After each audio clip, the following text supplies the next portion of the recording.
It's video games time.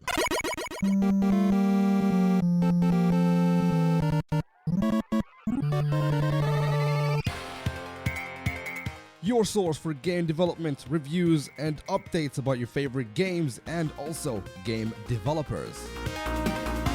I'm your host, Mohsin Bakri. Get ready, grab your controller, because it's video games time.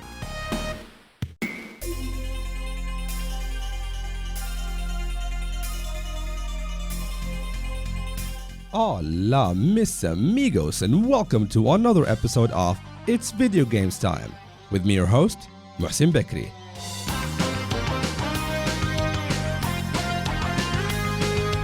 In today's episode, Steam Deck verification status, and Techland promises 5 years of updates for Dying Light 2.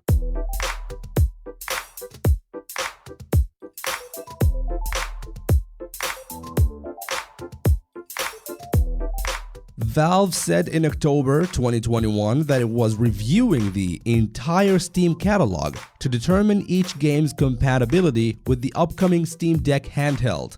A game status would be indicated on the Steam storefront via a Deck Verified indicator, showing that a game was verified, playable with some limitations, unsupported, or unknown, meaning it hasn't been tested. Valve's efforts are beginning to show some good results.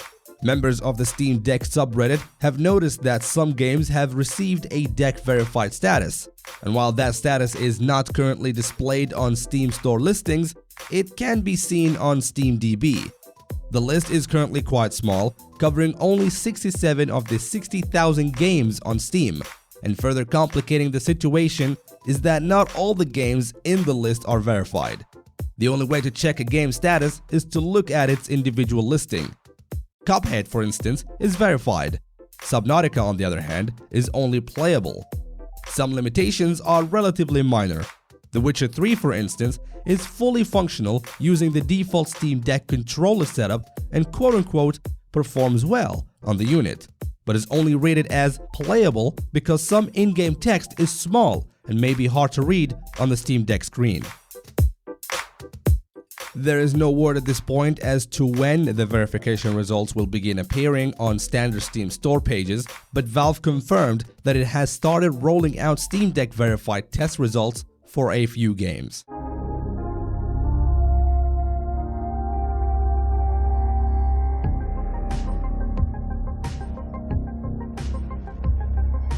Techland's upcoming open-world zombie game is still a highly anticipated release. There was recently a bit of buzz over Techland's claim that it will have up to 500 hours of content for completionists to take on. But even that high estimate probably only takes into account what will be available on launch day. Techland's recently announced via the game's official Twitter account on the 14th of January that Dying Light 2 will receive at least 5 years of post-launch support, including new content such as events, locations, storylines, and in-game items. Dying Light 2 looks to have a pretty expansive open world, one with a significant amount of both horizontal and vertical space given its emphasis on parkour and climbing. So Techland could have a lot of real estate to work with in the coming years for adding new quests and objectives. It's an encouraging development for this much-hyped release, especially as it doesn't seem to be contingent on any sort of subscription or battle pass. In addition to free content updates, Techland announced via Twitter, Dying Light's 2 official website also indicates that the game will receive at least 2 more substantial paid story DLCs. Dying Light 2 will be released on the 4th of February.